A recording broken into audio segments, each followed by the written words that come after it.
चल सकती है। तो सबकी निगाहें इस पर टिकी हैं। आप रहिए हमारे साथ। एक और बड़ी अपडेट सामने आ रही है। राम मंदिर चढ़ावा चोरी के मामले में संतोष दुबे से पूछताछ हुई है। एसआईटी के सामने वीडियो कॉन्फ्रेंसिंग के जरिए उन्होंने अपना पक्ष रखा है। संतोष दुबे आज मामलों से जुड़े तथ्य और साक्ष्य पेश करेंगे। पूरे मामले में एसआईटी के सामने वो अपना पक्ष रख चुके हैं। राम मंदिर चढ़ावा चोरी के मामले की जांच चल रही है। एसआईटी ने हिंदूवादी नेता और याचिकाकर्ता संतोष दुबे से पूछताछ की है। सीओसीटी कार्यालय में जो कार्रवाई हुई, इस दौरान एसआईटी प्रमुख डीआईजी वैभव कृष्ण ने वीडियो कॉन्फ्रेंसिंग के जरिए करीब 15 मिनट तक उनसे बातचीत की। इस मामले से जुड़े अलग अलग पहलुओं पर जानकारी ली है। इस दौरान उनसे कुछ साक्ष्य भी उपलब्ध कराने को कहा गया है।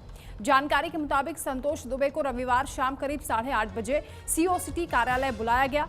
पूछताछ के दौरान कार्यालय में सुरक्षा व्यवस्था कड़ी रही और किसी भी बाहरी व्यक्ति को अंदर जाने की परमिशन नहीं दी गई। वीडियो कॉन्फ्रेंसिंग के माध्यम से एसआईटी ने उनके पूर्व में जो आरोप लगाए गए थे और उनके पास जो तथ्य उपलब्ध हैं उसको लेकर जानकारी जुटाई है।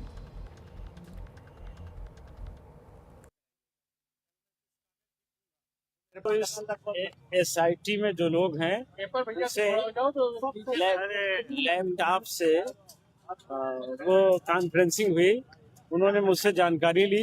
बहुत ठीक बात कही उन्होंने कि जो कुछ भी आपको जानकारी हो पूरी बताइए। मैंने उनको पूरी बात बता दी और उन्होंने कहा कि यदि कोई प्रमाण आपको मिलते हैं तो आप हमें अवगत कराइएगा। कल मैं कुछ कागज भी दूंगा जो मेरे पास है और भी जो जानकारी वो भी साझा करूंगा। तो जो वार्ता है उसमें हमने एक लाइन कहा कि अपराधियों को दंड मिले, वो कोई हमारा सगा संबंधी भी क्यों न हो। तो इस शक्ति सिंह हमारे साथ लगातार जुड़े हैं। शक्ति, वो जो तल्ख तेवर नजर आ रहे थे संतोष दुबे के, अब वो उस तरीके से दिखाई नहीं दे रहे हैं। इस नरमी के पीछे की वजह क्या हो सकती है? क्योंकि हालांकि वो कह रहे हैं कि एसआईटी ने बहुत अच्छा किया, मुझसे साक्ष्य मांगे हैं और मैंने बातचीत भी की है। साथ में उन्होंने कहा कि मैंने तो एक ही मांग की है कि अपराधियों को दंड मिले।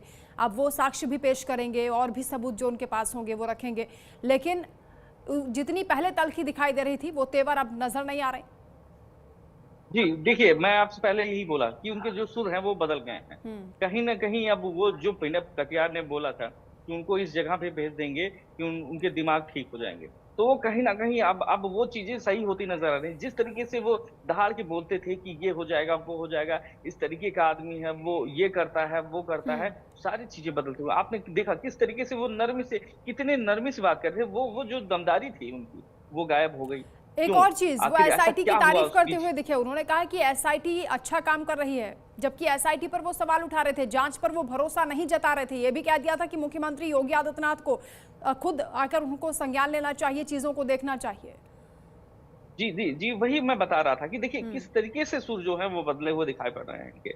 और जब पूछताछ चली दोपहर में, दोपहर से पहले ही इनको बिठा लिया गया था और काफी देर तक इनको बिठाया गया था। मीडिया को जैसे बात पता चली, मीडिया की पूरी टीम क्या नाम है वहां पे सीओ कार्यालय के बाहर खड़ी हो गई और इंतजार कर रही थी कब संतोष दुबे बाहर निकले और इनसे बयान लिया जाए। तो निकलने के बाद में देखिए किस तरीके से डर जो है उनके चेहरे पे साफ दिख रहा है, और वो जो बोली उनकी थी वो किस तरीके से बहुत सौम्य हो गई है। और एसआईटी के प्रति जो लगातार विरोध करने वाले वो भी पक्ष में बोल रहे हैं। तो कहीं ना कहीं ये मामला बहुत बड़ा है। और अगर बात करें हम अयोध्या पुलिस की, तो उनके अंदर इतनी हिम्मत नहीं है कि वो ऐसे लोगों के ऊपर कार्रवाई कर पाए, क्योंकि देखिए बड़ा हाथ तो कहीं ना कहीं जो है वो होता हुआ अब देखिए सामने ही दिख रहा है कि जिस तरीके से जो लोग लगातार उसका विरोध कर रहे थे अब वो सपोर्ट में बोलना चालू कर दिए हैं। तो कहीं ना कहीं ये दबाव जो है वो दिख रहा है। और अब देखिए अब आगे क्या होता है, बस अब उस पल का इंतजार है कि एसआईटी के जो जांच प्रक्रिया थी उस जांच में क्या कुछ निकल के सामने आता है। लोगों को क्लीन चिट मिल जाती है, कितने लोगों को जेल की सजा सलाखें जो है बिल्कुल शक्ति, देखिए इससे पहले एसआईटी की ओर से भी कहा गया कि अगर सबूत है तो हमें साझा करें। इसके साथ ही मुख्यमंत्री योगी आदित्यनाथ ने भी कहा था कि अगर किसी के भी पास कोई साक्ष्य है तो वो एसआईटी को सौंपे। संजय सिंह ने वो दस्तावेज दिए भी थे, लखनऊ वो पहुंचे थे। जमीन खरीद फरोख्त का जो मामला है, क्या उसको लेकर जो जांच चल रही है उसमें कुछ खुलासा हुआ है? जी, अभी जमीन खरीद फरोख्त की बात करें तो उसका भी खुलासा नहीं हो रहा है, क्योंकि देखिए उस पर बात ही नहीं, चर्चा ही नहीं हो रही है। अभी तो चर्चा हो रही सिर्फ राम मंदिर में जो लूटा है, लूट का पैसा कहाँ गया, किस तरीके से यूज किया गया। बार बार उस पैटर्न को चेंज किया जा रहा है। और अगर बात करें वहां पे ये जो अपराधी हैं उनको रिमांड पे लिया जा रहा है। क्यों बार बार रिमांड पे? एक ही दिन में इतना कौन सा रिमांड हो गया कि आप पूछताछ का जो जरिया है, जब से वो गिरफ्तार हुए तब से उनको रिमांड पे लेके सिर्फ पूछताछ ही चल रही है उनसे। ऐसी कौन सी चीजें हैं कि वो आप एक हफ्ते में नहीं निकलवा पाए और आपको इतना समय लग रहा है निकलवाने में? तो कहीं ना कहीं इस बात को घुमाया जा रहा है, मीडिया को भी घुमाया जा रहा है कि मीडिया इसमें परेशान रहे कि हाँ अब उनसे फिर से क्या नाम है पूछताछ का दौर जारी हो गया, अब फिर धीरे धीरे ने पूछना। तो देखिए बात तो अगर पुलिस की बात करें तो वो एक गरीब को पकड़ लेती है तो उससे सब कुछ जो नहीं किया रहता अपराध उससे भी अपराध उगलवा लेती है। तो तब कहाँ गई वो पुलिस और वो तब कहाँ गया उसका वो जो कड़ा वाला एक्शन था वो। और जब राम मंदिर इतना बड़ा आप ठीक कह रहे हैं। और जो 8 आरोपी पकड़े गए उनमें से भी अब केवल 2 ही किरदारों का जिक्र सबसे ज्यादा हो रहा है, जिसमें अविनाश शुक्ला को कहा जा रहा है कि 50 से ज्यादा बार उसने चोरी की। 40 दिन का जो रिकॉर्ड मिला उसमें 70 गतिविधियां इस तरीके की देखी गई। अविनाश शुक्ला और अनुकल्प मिश्रा को लेकर ही खबरें आ रही हैं, लेकिन बाकी आरोपियों से क्या पूछताछ हुई इसको लेकर खुलासा नहीं हो पा रहा है। शुक्रिया आपका तमाम जानकारी के लिए शक्ति। इधर चढ़ावा चोरी केस को लेकर संत समाज भी आहत है। हालांकि उन्हें पीएम मोदी और मुख्यमंत्री योगी आदित्यनाथ पर पूरा भरोसा है कि वो इस केस में दूध का दूध पानी का पानी करेंगे। आपको सुनवाएंगे संत समाज की ओर से क्या कहा जा रहा है। मुझे लगता है निसंदेह प्रधानमंत्री नरेंद्र मोदी जी राम जन्मभूमि को लेकर के संवेदनशील रहते हैं और राम जन्मभूमि मंदिर ट्रस्ट में, राम जन्मभूमि तीर्थ में मुझे लगता है कि कोई भी कमी अगर आती है तो प्रधानमंत्री उसको स्वतः उसका देखरेख करेंगे। उत्तम सीईओ स्थापित हो, उत्तम सीईओ का चयन हो, उत्तम सीईओ वहाँ स्थापित किए जाएं। मुझे लगता है इस पर प्रधानमंत्री जी योगी जी का मत चल रहा होगा और प्रधानमंत्री जी के निर्देशन में कोई देश का ईमानदार, सज्जन और कर्मठ सीईओ ही राम जन्मभूमि तीर्थ का सीईओ बनेगा। ये राष्ट्र विरोधी लोग हैं, सनातन धर्म पर आक्षेप आरोप बदनाम करने की चेष्टा जो कर रहे हैं ये उचित नहीं। हमारे मुख्यमंत्री जी और प्रधानमंत्री जी दूध का दूध पानी का पानी संभाल करके रख गई है। अगर हम सिर्फ मंदिरों की चोरी देखेंगे तो हम लोग सनातन को बदनाम करने का काम कर रहे हैं। अन्य जगहों पर भी चोरियां होती हैं। हाँ, मंदिरों में चोरी जो भी हुई है, मैंने एक स्पष्ट बात कही है, आजादी के बाद से मंदिरों के धन का दुरुपयोग किया गया है सरकारों के द्वारा। अगर आजादी के बाद से जैसे वक्फ बोर्ड बना था वैसे सनातन बोर्ड बन जाता, 4 शंकराचार्य, 5 वैष्णवाचार्य और अन्य जो धर्म मर्मज्ञ लोग हैं वो होते और उस धन का सदुपयोग गरीब भाई बहनों के सहायतार्थ, मॉडर्न गुरुकुलम के सहायतार्थ, गौ सेवा के सहायतार्थ लगा दिया जाता वो धन, तो आज मेरा भारत निश्चित विश्वगुरु बन चुका होता आजादी के बाद से, अगर ऐसा होता तो। राम मंदिर चढ़ावा चोरी की जांच जैसे जैसे आगे बढ़ी वैसे वैसे बड़े खुलासे हो रहे हैं। ताजा खुलासा आरोपियों से पूछताछ में हुआ है, जिसने राम मंदिर ट्रस्ट के सिस्टम की कमियों को साफ तौर से उजागर किया है। जांच में पता चला है कि चढ़ावा चोरी की सभी घटनाएं सिर्फ शाम वाली शिफ्ट में होती थी, यानी मंदिर में चढ़ावे की गिनती 2 अलग अलग पालियों में होती थी। पहली शिफ्ट सुबह 6 बजे से दोपहर 2 बजे तक चलती थी, जबकि जो दूसरी शिफ्ट थी वो दोपहर 2 बजे से लेकर रात 9 बजे तक होती थी, जिसमें चढ़ावा चोरी किया जाता था। लेकिन चोरी की घटना ये खुलकर सामने आ चुका है कि दूसरी शिफ्ट में ही होती थी और इसका खुलासा होने के बाद ट्रस्ट ने तुरंत एक्शन लिया है। चढ़ावे की गिनती का तरीका बदल दिया है। अब सिर्फ एक शिफ्ट में ही चढ़ावे की गिनती की जा रही है। देखिए रिपोर्ट।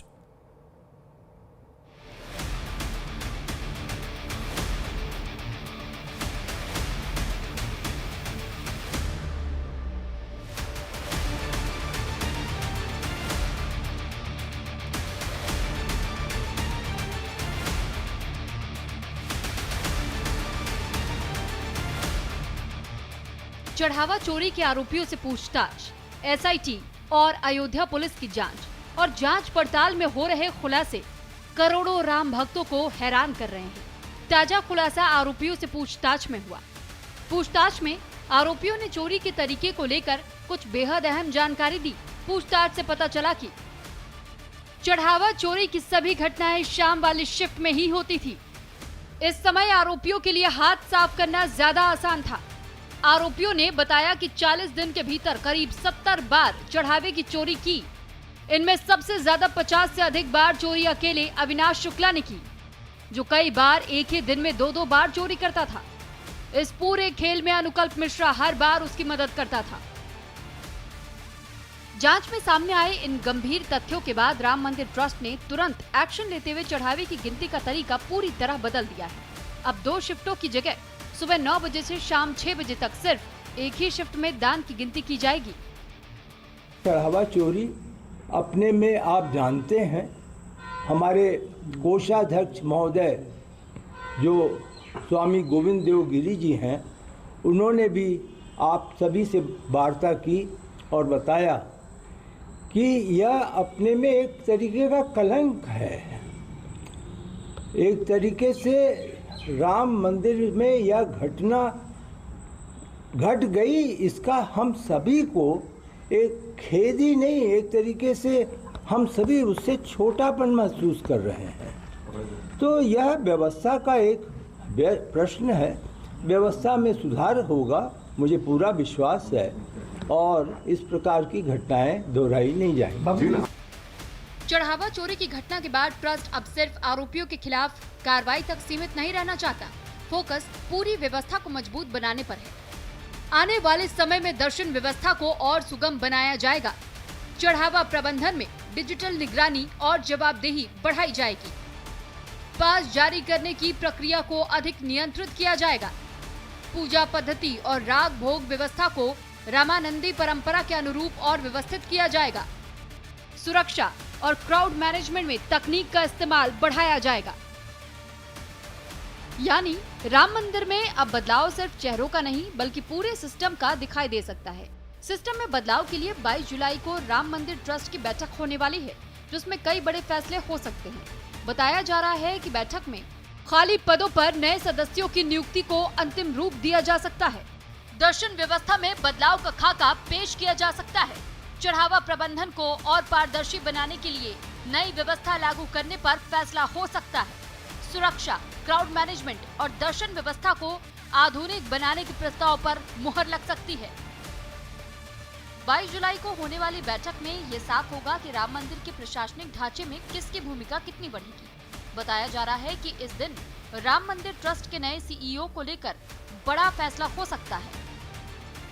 प्रबंधन, क्योंकि उनका नाम ही चीफ एग्जीक्यूटिव ऑफिसर है, मुख्य प्रबंधक अधिकारी होंगे, तो वह ट्रस्ट के अधीन प्रबंधन का कार्य देखेंगे और यह तो ट्रस्ट पर निर्भर करेगा कि वह किस प्रकार का डेलीगेशन सीईओ को करते हैं, और जैसा डेलीगेशन करेंगे वैसे ही फिर सीईओ जो है वो अपना स्टाफ वहाँ पर व्यवस्था की करेंगे, लेकिन सब कुछ ट्रस्ट के अधीन है। चढ़ावा चोरी की घटना के बाद पिछली बैठक में राम मंदिर ट्रस्ट ने सीईओ नियुक्त करने का फैसला लिया था। सीईओ की नियुक्ति के लिए एक कमेटी का गठन किया गया था और अब इसके लिए कदम आगे बढ़ा दिए गए हैं। चयन समिति की नई दिल्ली में अहम बैठक हुई। तय हुआ कि सीईओ पद के लिए 18 जुलाई तक आवेदन मांगे जाएंगे। आवेदन ईमेल के जरिए स्वीकार किए जाएंगे। उम्मीदवार का प्रशासन या वित्त क्षेत्र में 20 साल का अनुभव जरूरी होगा। मंदिर प्रबंधन का अनुभव रखने वालों को मिलेगी प्राथमिकता। सीईओ पद के लिए हिंदू धर्म का अनुयायी होना भी आवश्यक होगा। चयनित सीईओ की नियुक्ति प्रारंभिक तौर पर 3 साल के लिए होगी। सीईओ को अयोध्या में रहकर मंदिर प्रशासन की जिम्मेदारी संभालनी होगी। अब सबकी निगाहें 22 जुलाई को राम मंदिर ट्रस्ट की होने वाली बैठक पर टिकी हैं, जिसमें मंदिर की व्यवस्था को लेकर बड़े फैसले होने की उम्मीद है। Bureau report, news India. इस बीच एक बड़ी खबर सामने आ रही है। 20 जुलाई से संसद का मॉनसून सत्र शुरू होगा।